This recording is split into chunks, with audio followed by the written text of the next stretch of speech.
The security guard's hand stopped me at the glass doors. Behind him, the company event sparkled with champagne and laughter. "I'm sorry, ma'am. Your name isn't on the list. There must be a mistake. I'm Mrs. Grant. My husband is." "I know who your husband is." His voice dropped. "He specifically said you're not allowed inside." My breath caught. Through the glass, I saw him, my husband, standing among investors in his perfect suit, smiling like nothing was wrong. Then he turned. Our eyes met. He didn't look surprised or apologetic. He looked annoyed. He walked to the door, but didn't open it. He spoke through the glass, loud enough for people nearby to hear. "Sophie, go home. This is a business event. You don't belong here." Phones came out. Someone laughed. I heard whispers spreading through the crowd behind him. Did he just ban his own wife? My assistant Celeste stood beside me, fury in her eyes. But I stayed calm. I'd been trained since childhood never to show weakness in public. I nodded once and walked away, heels clicking against marble. Only Celeste knew the truth. I wasn't just Mrs. Grant. I was Princess Sophie of Darrenfall. The video was everywhere by morning. I sat in our penthouse, watching strangers replay the moment over and over. The comments were brutal. Why would he marry someone so embarrassing? She probably tried to crash a professional event. Gold digger getting what she deserves. I closed the laptop, but couldn't stop hearing his words. "You don't belong here." 6 years. 6 years of marriage, and he'd never spoken to me like that. Never humiliated me in public. Celeste brought tea, setting it down gently. "Your Highness." "Don't call me that here," I whispered. "That life is over." "Is it?" She sat across from me. "Because one call to your father, and this man loses everything." I shook my head. I didn't leave the palace to hide behind my title. I wanted to be loved for myself, not my crown. And look where that got you. My father's warning echoed in my mind. The day I told him I was renouncing my royal duties to marry a businessman I'd met during charity work. "He will love your crown more than you, Sophie. Men like him always do." I'd insisted he was wrong. That our love was real. Now, I wasn't sure. I met him 3 years before we married. I was volunteering in a rural education program in Ralua, using a fake name, Sophie Marin, wearing simple clothes and hiding every trace of my real identity. He was there building a community center through his company's charity arm. Ambitious, charming, full of dreams about changing the world through business. We talked for hours about purpose and legacy. He never asked probing questions about my background. I offered nothing. When we fell in love, it felt pure, untainted by politics or power or expectations. He proposed after a year. Simple, romantic, under mango trees where we'd first talked. I said yes, without telling him the truth. I told myself I would eventually. After the wedding. After we'd built something real. After I was sure he loved me, just me, not what I represented. We married quietly in a registry office. I used my alias. No family, no press. Just 2 people starting fresh. I kept my secret. Celeste helped me maintain the fiction. My trust fund remained untouched, my title unmentioned. For the first year, it was perfect. He never questioned my past. Never pushed for details about my family. I convinced myself I'd tell him when the time was right. But the time never came. Celeste had served my family for 20 years before becoming my personal assistant. When I left Darrenfall, she'd insisted on coming with me. "You can't keep this secret forever," she said now, watching me stare at my wedding photo. "He'll find out eventually. Not if I'm careful. You're still bound by royal protocol whether you use your title or not. Your father could recall you at any moment. One scandal, and—" "There won't be a scandal," I interrupted. "I'm handling this privately." "By lying to your husband?" I turned away. The guilt was constant. A weight I carried every day. I needed to know if he could love me without knowing what I am. If I told him from the start, I'd never be sure if it was real. And now, after 6 years? Now it's too late. If I tell him, he'll think I've been deceiving him. Which I have. Celeste sighed. This will end badly, Your Highness. My phone buzzed. A message from him. Sorry about last night. You know how investors are. Can't mix personal and professional. See you tonight. No explanation. No real apology. Just dismissal wrapped in casual words. I deleted the message without responding. The distance had started 6 months ago. Subtle at first. Longer work hours. Canceled dinners. Phone calls taken in other rooms. I told myself it was normal. His company was expanding. Stress was natural. But then he'd stopped touching me. Stopped asking about my day. Stopped looking at me the way he used to. I became furniture in our own home. I tried everything. Cooked his favorite meals. Planned surprise dates. Asked directly what was wrong. Nothing's wrong. You're being paranoid. That word. Paranoid. Like my feelings were irrational. Like noticing your husband becoming a stranger was somehow my fault. Now, he treated me like an accessory. Something to display when useful, hide when inconvenient. The night of the ban, I'd only wanted to support him.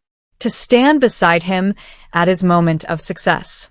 Instead, he locked me out. Literally and figuratively. Celeste was right. Something had changed. And it wasn't just distance. It was calculated. Deliberate. He was hiding something. And I was hiding something too. Maybe that's why I was so afraid to confront him. The name Lillian kept echoing in my head. I first saw it in his calendar. Just Lillian for PM with no context. No company name. No meeting location. At first, I assumed she was an investor or consultant. But something about the way her name was listed felt personal.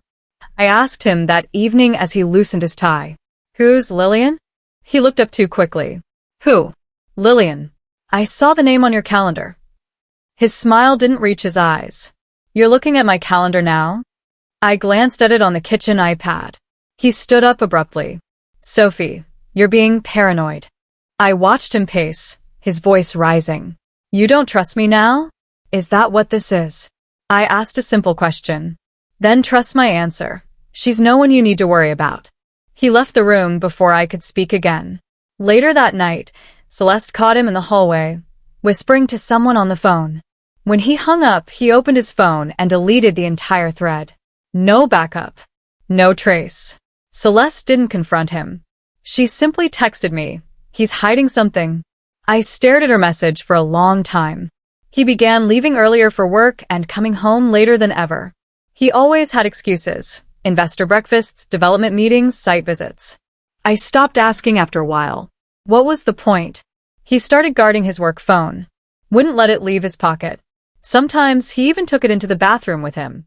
One morning, he forgot it on the kitchen counter. I stared at it like it was a ticking bomb.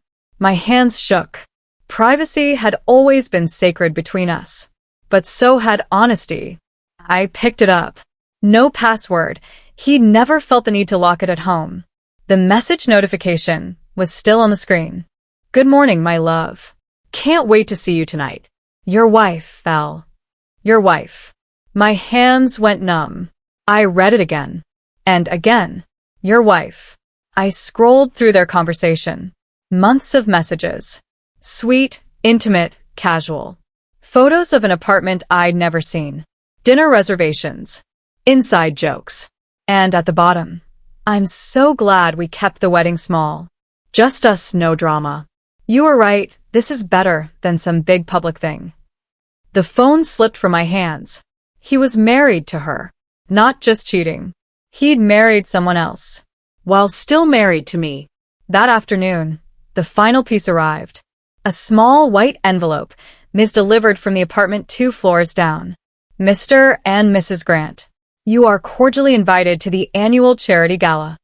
Mrs. Grant. Lillian Grant. My name. My married name. Given to someone else. I held the card with shaking hands. The gala was in 2 weeks. Celeste found me sitting on the floor, invitation in my lap. Your Highness, she whispered. What do you want to do? I looked up at her. My voice came out steady. Cold. Now I tell him who I am. I'd kept my secret to protect our love. To know if it was real. But there was no love to protect anymore. Just fraud. Lies. betrayal, and he had no idea what was coming. I planned the confrontation carefully, not emotional, strategic. That evening, I came home early and found him in his office, on the phone. I stood in the doorway and waited. When he saw me, he quickly ended the call. Sophie, I didn't hear you come in. We need to talk. Something in my voice made him pause. About what? I walked in and closed the door. Placed the folder on his desk, the one Celeste had helped me compile. About Lillian. About your second wife. His face went white. I don't know what you're talking about. Don't lie to me anymore. I have proof.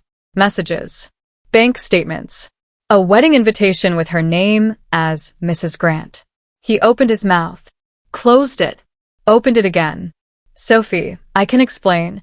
You married someone else while still married to me. That's bigamy. You don't understand the pressure I was under. The company needed. The company needed what? A second wife. He stood up, hands raised. It's complicated.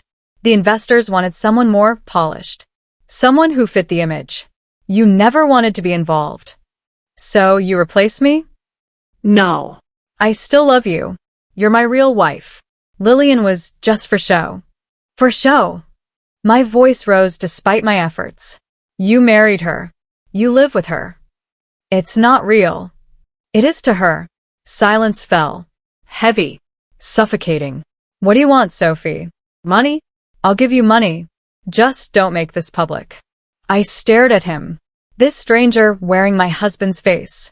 You don't even know who you're trying to bargain with, I said quietly. What does that mean? I pulled out my phone. Called Celeste. Bring the documents, I said simply. He watched, confused. What documents? Sophie, we can work this out. My name isn't Sophie Marin, I said. It's Sophie. Princess Sophie of Darren Fall. He laughed. Actually laughed. What are you talking about? Is this some kind of... Celeste walked in carrying a leather portfolio. She placed it on the desk and opened it. My birth certificate. Official. Sealed with the royal crest. Photographs of me as a child at state functions. Documentation of my title renunciation, temporary, revocable, and records showing my trust fund. The one worth $50 million. Protected by international royal protocols. He stared at the documents. At the photographs. At the crest. This is a joke. It's not, Celeste said coldly.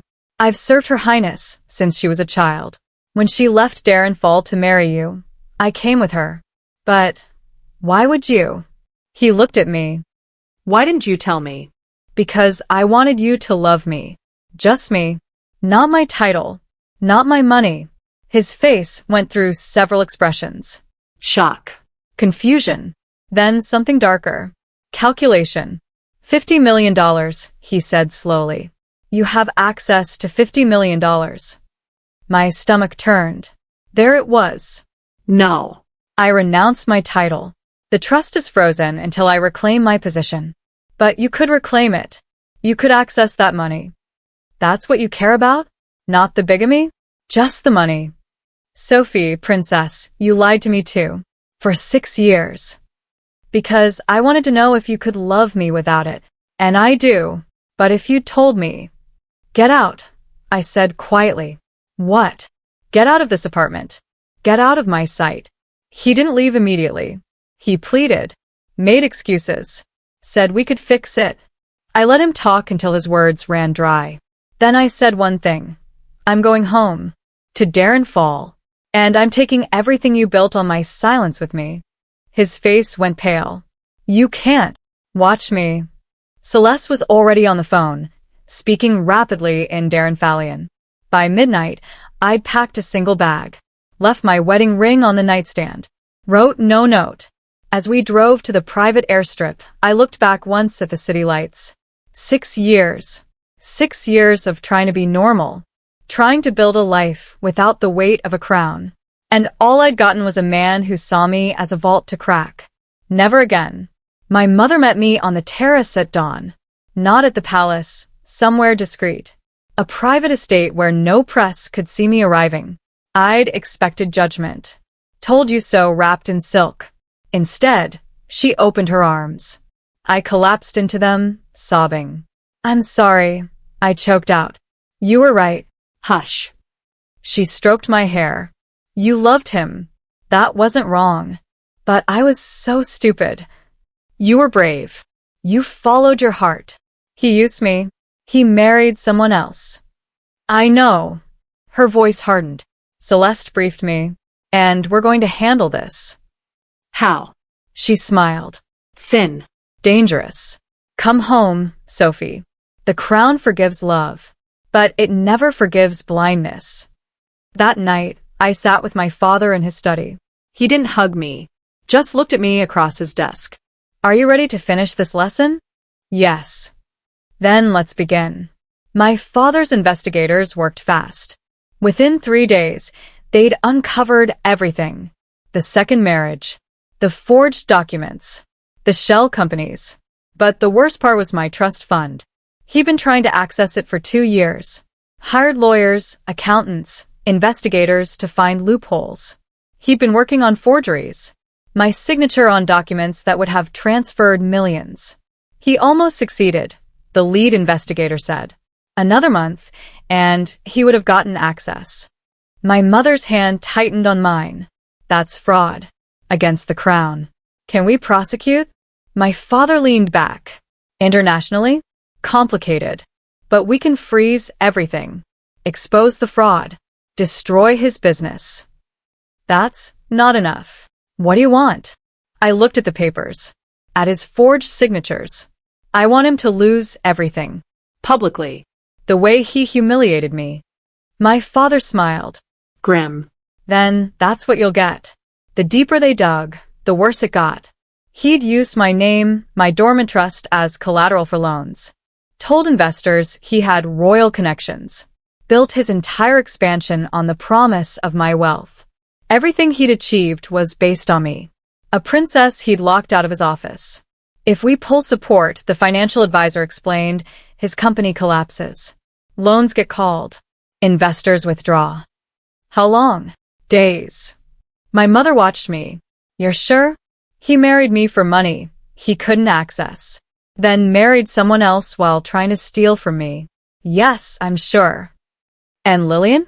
I hesitated. She deserves to know the truth. She could be complicit. Or another victim. My father sighed. You want to contact her? Through a lawyer.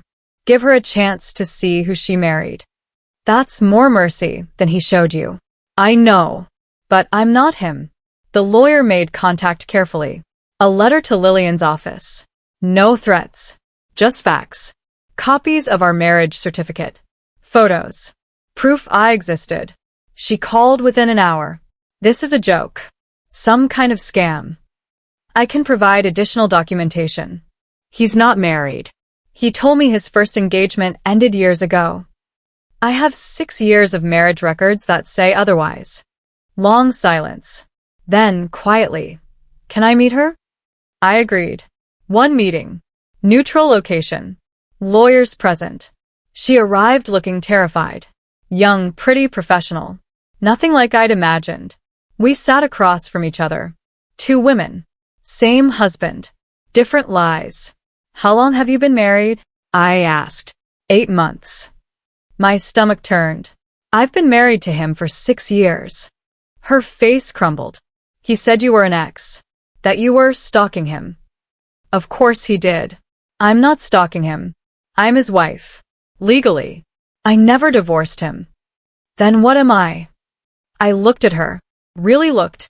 She wasn't scheming. She was devastated. You're someone he lied to, I said gently. Just like me. We talked for hours. Comparing stories. Filling in blanks. He'd kept us separated carefully. Different schedules. Different neighborhoods. Different lives. Mondays. Wednesdays. Fridays with me.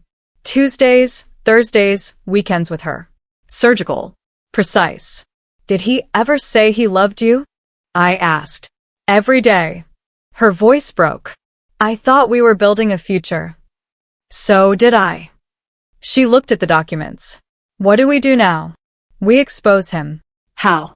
I glanced at my lawyer. There's an international economic forum in 2 weeks. He's receiving an award. So we make sure the truth comes out. Publicly. With evidence. She stared at me.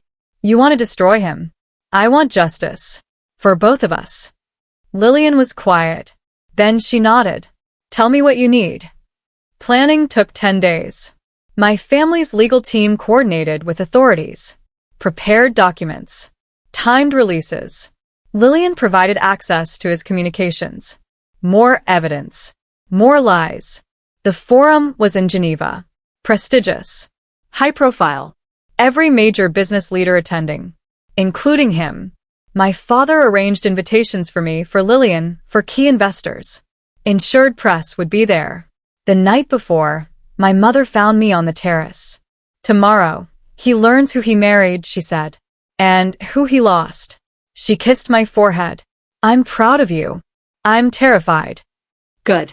That means you're human. I looked out over the palace grounds. What happens after? You come home. You heal. You remember who you are. And who am I? She smiled. A princess. With or without the crown. The morning of the forum, my father's team struck first. At 6 a.m. Geneva time, they froze every account tied to my trust. Every loan. Every investor claim based on royal backing. Everything vanished in minutes. By the time he woke, his CFO was calling in panic. I imagined his face. The confusion turning to fear. He'd try to call me. I'd blocked his number. He'd try Lillian. She wouldn't answer. By noon, the forum buzzed with rumors. Grant Industries in crisis. Investigations pending. He still came. Pride wouldn't let him hide. That's what I counted on. At 6 p.m., my father and I had dinner in our hotel suite. Documents ready, he said. They'll release at 7:45. Middle of his speech. And security? Positioned. They'll let it unfold naturally. I couldn't eat. Too nervous. Sophie. His voice gentle. Rare. You can still stop this. I don't want to. Revenge changes you. I met his eyes. He already changed me. Made me doubt myself. My worth. I'm not doing this for revenge. I'm doing this for closure. He nodded. Then we closed this chapter. Together? Together. At midnight, the documents were queued. Everything. Laid out clearly. Undeniably. One click, and the world would know. I stood at the window, looking down at the city. Tomorrow his world would end.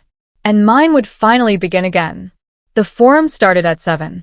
He was scheduled to speak at 7:30. I arrived early with my parents.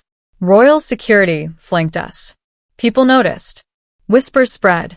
Isn't that Princess Sophie? I thought she renounced her title. I found my seat. Front row. Where he'd see me immediately. Lillian arrived minutes later. Sat 3 seats away. We didn't acknowledge each other. Not yet. At 7:25, he walked in. Confident. Smiling. Then he saw me. His face went white. He stopped mid-step. I smiled. Cold. Calm. He looked around. Saw Lillian. Saw my father. Saw the guards. Panic flickered before he controlled it. Too late. I'd seen it. The moderator called him to the stage. He climbed the steps, composure cracking. Ladies and gentlemen, he began, voice shaking. I'm honored. At 7:45, the screens behind him flickered. His speech died. Documents appeared. Bank statements. Marriage certificates. 2 of them. Same man. Different women. Same time period. Gasp spread. What is this? He stammered. More documents. Photos of us. Photos of him with Lillian. Dates overlapping. Final slide. Investigation. Grant Industries. Fraud. Bigamy. Misuse of royal trust. The room erupted. Security rushed the stage. Journalists swarmed. Cameras everywhere. He stood frozen. Mouth opening. No sound. Lillian rose. Walked toward the stage slowly. People parted. Lillian, he started. Don't. Her voice carried. Don't say my name. Don't lie anymore. She held up her left hand. Her wedding ring caught the light. Then she took it off and dropped it at his feet. Silence. That's when I stood. Guards moved with me. The crowd parted wider. I walked to the stage, climbed the steps, stood directly in front of him. For 6 years, I'd been his secret, his shame. Not anymore. My name is not Mrs. Grant, I said clearly. Into the microphone. To the cameras. My name is Princess Sophie of Darrenfall. And this man is my husband. Legally. Still. His mouth moved. No sound. He used my title, my name, my family's trust, to build his business on fraud and lies. Security tried to restore order. Journalists shouted questions. I ignored them, kept my eyes on him. You wanted to keep me away from your office. You banned me because I was inconvenient. I stepped closer. You thought you married a nobody. You thought wrong. I turned and walked off. Guards surrounded me. My parents waited at the exit. Behind me, chaos erupted. But I didn't look back. The footage went viral within hours. Princess exposes husband's double life.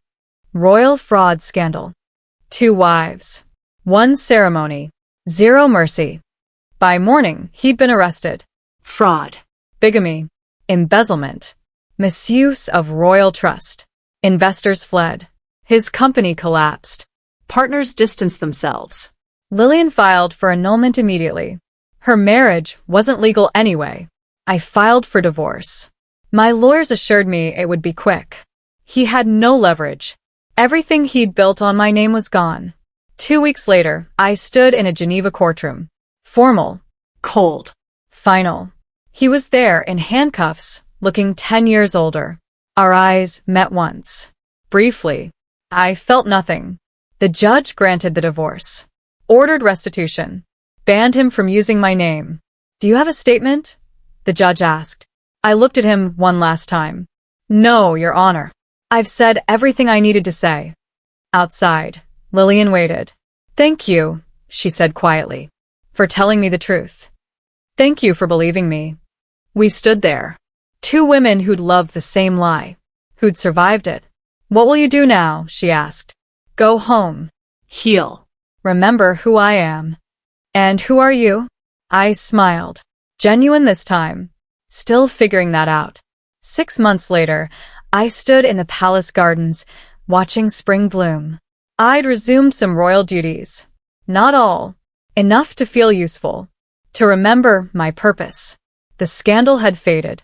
The world moved on. But I hadn't. Not completely. I'd learned hard lessons. About trust. About the danger of losing yourself to someone who never saw you at all. Celeste found me there, holding a letter. It's from Lillian, she said. She started a foundation for women escaping fraudulent relationships. She wants you as a patron. I read it, smiled. Yes. Tell her yes. My mother joined us. Your father wants to know when you'll take on more duties. Soon. Maybe next year. And marriage? I laughed. Actually laughed. Not for a very long time. She squeezed my hand. Wise. That evening, I sat in my room, looking at wedding photos. Young. Hopeful. Naive. I didn't burn them. Didn't tear them up. I just put them away. In a box. In a closet. Where they belonged. My phone buzzed. News alert. Former businessman sentenced to 8 years for fraud. I closed it without reading further. He wasn't my problem anymore. Celeste appeared in the doorway. Your Highness, dinner is ready. I stood. Straightened my shoulders. My name is Sophie, I said gently. Just Sophie. She smiled. Just Sophie, then. Dinner is ready. I followed her through the halls. Past portraits of ancestors. Past the crown I'd once rejected. I didn't need it anymore. They asked me once why I never revealed who I was. Why I let a man steal from me while sleeping beside me. Why I waited so long to act. I had one answer. Because I needed him to love me without the crown. And when I saw he didn't, I gave him nothing of it.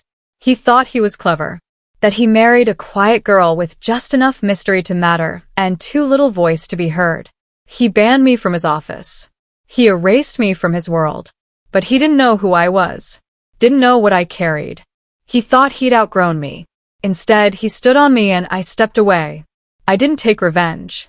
I revealed truth. And truth was enough. Today, I sit in the palace library, overseeing restitution reports. My name, once hidden, is back in the registry where it belongs. And as I sign the final page, I think, he thought he banned a wife from his office. He didn't know he'd married a queen without a crown. And queens don't need permission to reclaim their kingdoms. They just take them back.